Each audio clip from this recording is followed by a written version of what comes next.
journey from just being me, and you're listening to the Learning to Love Yourself podcast, the show that inspires you to put yourself first. Learning to love yourself on the path to happiness. Learning to love yourself on the path to happiness. You keep saying yes, but your body is screaming no. You're tired, you're resentful, snappy and burnt out, but you're still helping everyone else. You know, you weren't born a people pleaser. You learned how to do it. In my free 45-minute session, I Can't Say No, I'll show you where that pattern came from and how to start unraveling it. Book your free spot now.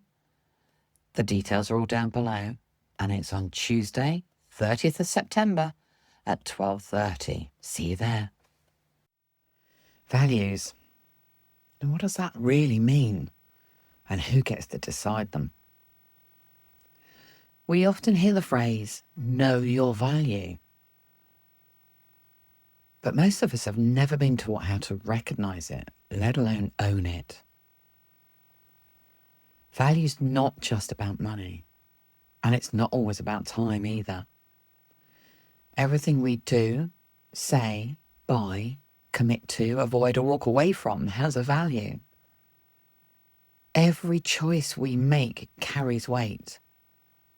Not because someone else decided it was important, but because on some deeper level, it gives us something. That something might be joy. It might be peace. It might even be pain, guilt or fear. Yes, even discomfort can have its value when it is familiar. So if we want to build a life that feels more aligned and more joyful, more us, we need to understand what we're valuing right now, even the things that don't seem to make sense. Value is an emotion, not a number. We're conditioned by our society to see value through the lens of price or productivity. How much does it cost? What do I get for that? Is it worth it? But here's the truth that most people miss. The value of something is not just in the thing itself. It's in the feeling it gives us. You might happily spend £100 on dinner with someone you love because it gives you connection, laughter, presence. But £20 on a networking event might feel like a waste of money because it triggers anxiety, rejection and self-doubt. So what are you really paying for? You're paying for the emotion you want or the emotion you're avoiding. Every decision you make is a vote for what you value emotionally. Peace over power, safety over risk, familiarity over freedom, or maybe even growth over comfort. And when you understand that, everything changes. Because emotional value is subconscious. A lot of people will say, I value confidence or boundaries or self-belief. But if we dig just that little bit deeper, their actions are telling a different story. They're saying yes when they mean no. They're hiding their ideas at work. They're putting themselves last. They're seeking safety, not visibility. And that's not because they're lying to themselves. It's because they've learnt to value other things more. Like harmony or approval or staying small enough not to get hurt. They're not conscious choices. They're subconscious survival patterns. And if we want to shift our lives, we have to start looking at the emotional payoff behind the patterns that just aren't serving us anymore. The brain doesn't care if it's good for you. It cares if it's familiar. It cares if it's safe, because your brain's job is to keep you safe, not happy. That means if discomfort is what you know, you'll keep choosing it, even when it hurts, because it feels familiar, it feels safe. If you've experienced trauma, your emotional value system will have been shaped by it. When something traumatic happens, especially in childhood, your brain and body adapt to survive. You learn what keeps you safe, what gets you love, what helps you avoid harm. And over time, these adaptations become your version of normal. You might start valuing silence over expression because speaking up once brought you pain. You might value pleasing others over choosing yourself because that's how you avoid the conflict. You might value being invisible because being seen used to mean being judged or shamed. Sometimes you even get loud, you stand up for yourself, you speak your truth, and maybe even know that you're right. And then you get shut down, humiliated, shouted at, or punished.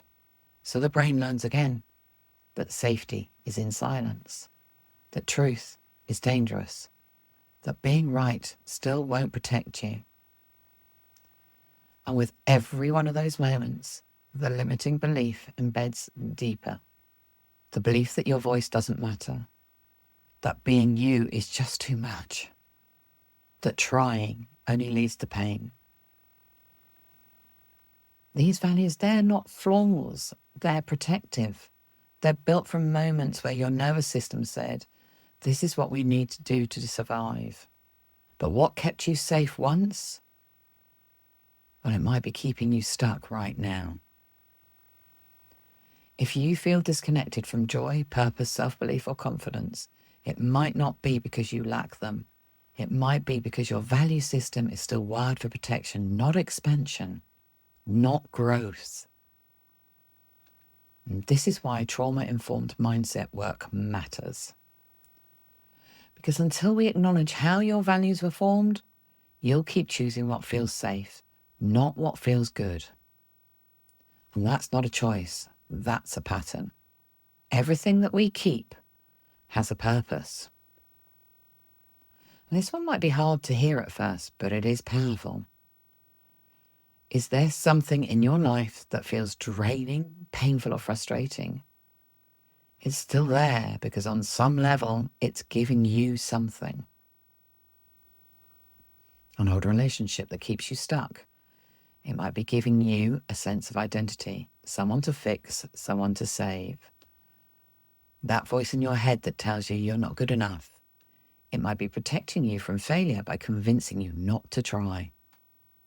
Your constant overwhelm, it might be helping you to avoid stillness, because stillness brings up feelings that you haven't wanted to face. Seeing looking after your growth as selfish? Well, that might be that you have to move on from a way of being that is familiar, and that doesn't feel safe. I often have people say to me that they can't afford to work with me. And then I see on their social media showing them doing something that costs far more than working with me. And that's okay. Because I know that what that really means is that they don't value themselves enough to work with me. I also have clients who have said that they've stopped buying coffee every day and take one from home so that they can be part of my membership. Clients who feel so good since working on themselves that they will put themselves high up on their budgeting list. When you value something enough, you will find a way. And this is not about blame. It's not about judgment. It's about curiosity. When we ask what value one of our patterns holds, we take back the power to change it. So ask yourself, what am I holding on to? And what does it give me? Does it give me peace or just distraction? Does it give me control or just more fear? Value will shift when you shift. One of the most freeing things about doing the deeper mindset work is that what you value starts to change. At first, your brain values people-pleasing, performance, perfection, because those things kept you safe. But when you start to believe that you are enough, just as you are, something shifts. Suddenly, peace feels more valuable than proving. Rest feels more valuable than constant motion. Truth feels more valuable than people's opinions. You begin to create a new emotional anchor. You start choosing things that serve your nervous system, not just your image. And that's when real self-worth starts to grow. Because you're no longer valuing things based on fear. You're valuing them based on freedom. So how do you start valuing the right things for you? How do you get clear on what you actually value? Not what you've been taught to value, not what you think you should value, but what your soul values, what your heart values. Start by noticing where your time, money, energy, and thoughts go. Then ask, what feeling does this give me? What am I hoping to avoid or gain? What do I believe this choice says about me? Is that belief still true for me today? And then try this simple process. It's called emotional value mapping. Choose something you spend a lot of time or money on. It could be your work, your phone, your relationships, your self-talk, or just your routine. Ask yourself what emotion it gives you. What does this do for me? What feeling do I keep coming back for? Then ask whether that emotion is one you want to keep chasing. Does it energize you or exhaust you? Does it build your belief or wear it down? Decide what you want to value more going forward. Maybe it's calm, honesty, purpose, expression, and start choosing more things that give you that. If you can't find the answers and you need them to create the life you want, then I'm here to help you do just that. Get in contact and we'll work it out together. But finally, know that you set the value. No one else can define what's valuable for you. You get to decide what you invest in, emotionally, mentally, financially, based on what you want to be and how you want to feel. And the more you practice noticing what drives your choices, the more powerful those choices become. So if something in your life doesn't feel valuable anymore, it's not because you failed. It's because you've grown. And your emotional values have grown with you. So the work now is to let your outer life reflect that inner shift. Because when you value yourself, your time, your voice, your truth, everything around you starts to shift. Thanks for listening today. If you'd like to know more, you can find all the links down below. Oh, and don't forget to press subscribe so you can catch the next one. See you soon.